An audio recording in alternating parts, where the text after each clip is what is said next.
Jazz way cool. Jay way too cool. Plus, if I was an IG model, I might have got a little more time. might have got a ring. Matter of fact, might have got a ring. Blessings to him and Anna Mac on his nuptials.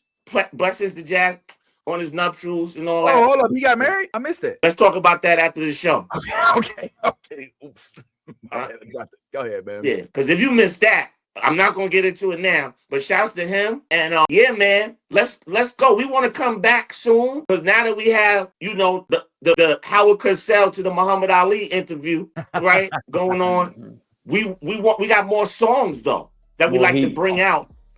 Now that we have actually a person who appreciates the music, can analyze the music, and ask pertinent questions around the music. See, there's a lot that needs to go down for people to really understand what the heck we're doing. Facts. Right? They ain't interested in digging that. So yourself, Vince Taylor, probably, we're just as lucky to have you hosting this situation, being that to me, you're one of the leading voices of a combination of hosting, knowing sports, knowing music, and before you're contracted away from us, we have to take advantage of having Vince here because Vince can really tell the story of the MLB Bro Show podcast mixtape. He can ask the right questions so we can get the right answers. So we want to come back, share more music. After I'll share lyrics with you of these songs so you can really break these down. Yeah. So it can have its work. Like, if we putting all this into a song, it's for a purpose to educate and for y'all to be able to feel the history of the culture flying through in front of your face.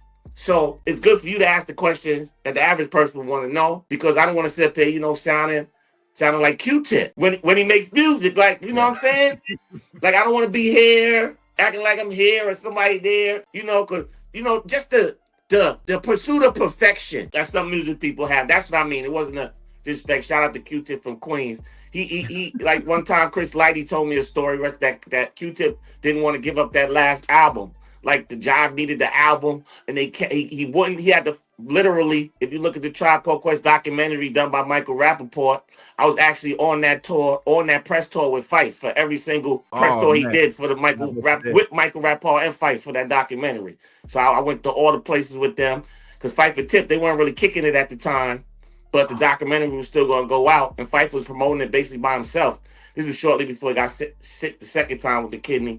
But so we were all around, and that's when we started the Fanalist Sports Rap with Fife and the Gambler, and we had big plans. Unfortunately, he passed away, but we were one of the first, really, to have this little thing. Then, social media grew up more, and more people started doing things. A lot of things I've done. A lot of people bit my style over the years, bro. A lot of people bit my style. As I always say, bit my style over the years. Sports Rap with Champion the Gambler was 2006 in Detroit. Woo! Okay. That was the name of the show, Sports Rap with Champion the Gambler, my man Champ. So we've been doing this a minute, So it's all just natural to me. I roll out of bed, sports, music, boom. My son played baseball, my daughter played volleyball. We doing this, sports family. I love my wife. She has an athletic build, although she's not an athlete. She's like perfect, like a volleyball player. So I'm good. That's cool. Let's do this, man. Let's come back, play more music, play more songs, man. More songs, more MLB Bro Flow, more KRP. Yeah, dudes, man. if y'all need any beats of any kind, holla at my man. I'm telling you. Holla at KRP. This is how we do it. KRP the Gambler, man. But KRP makes beats, period. So he's a nice canvas for anybody looking to come up, and he'll work with you. Yeah, price wise. So we really just want to start building movement, right? Yeah, we got Vince now. We got Vince Taylor. That was my number one draft pick from last year. My number one draft pick for MLB 2025. Rob does most of the drafting of the roster, right? So when I get a chance, I bring in my draft picks. Vince Jackson, I consider KRP my draft pick too, because I ain't have to okay him, right? It's like we watched film. Me and Rob sat down, we watched film. He was like, I don't really have position for him, but if you could find a position for him on special teams, that's your. I was like, yeah. Not the scouting report on KRP. Bro. Yeah. He switched hitting from both sides of the plate. Pause. You know what I mean? Pause. No, did he? But you know, he could do his thing. So yeah, let's go. Let's go. Man. I'm hyped. Yo, I gotta go. I'm gonna let y'all get up out of here, man, real quick. KRP, man, I love you to say something on the way out, but I just gonna make two real quick corrections. He said that he recruited me. He don't even realize I recruited him, KRP. Like I'm the one that started him out. Like I was like, who is this dude talking like he's rapping? And I was like, yo, I gotta holler at this dude. And then it like we clicked. Like I mean, I hope I'm not speaking too out of turn, but me and G, we linked up on numerous occasions. And it's always been memorable, and we've always clicked. So I just love when it's so seamless. You know what I'm saying? So there's that. He also said I was a sports fan. Slightly true. I'm a baseball fan. All right. I know the other sports, but I'm a fan of baseball. Hallelujah.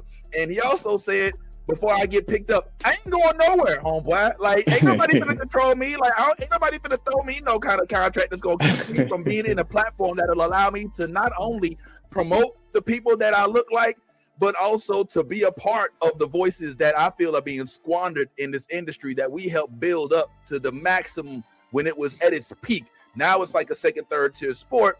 But at the height of it, man, the Rube Fosters, the Josh Gibsons, I mean, not even just Jackie, because I know everybody knows Jackie, but the Larry Dobies, you know what I'm saying? Like the folks that don't necessarily get the recognition I feel that they deserve. That's what I love about MLB Bros. What I love about you, KRP. I love about you, my man Gambler. And what I hopefully love about you in the audience, if you've been watching, hopefully you have learned, and you can also regurgitate, like, comment, and please share, which is hella important in this part of the industry. This ain't the last time. Hopefully you get a chance to chat with these young gentlemen, but hopefully we'll be able to premiere some new tunes as we get them bars and them sessions. And don't forget about the poetry from this young humble one right here as well. You're right, yeah, man. And so on the way out, man, any word, fellas, KRP, I ain't want to speak over you, man. On the way out, man, anything to say right quick, man?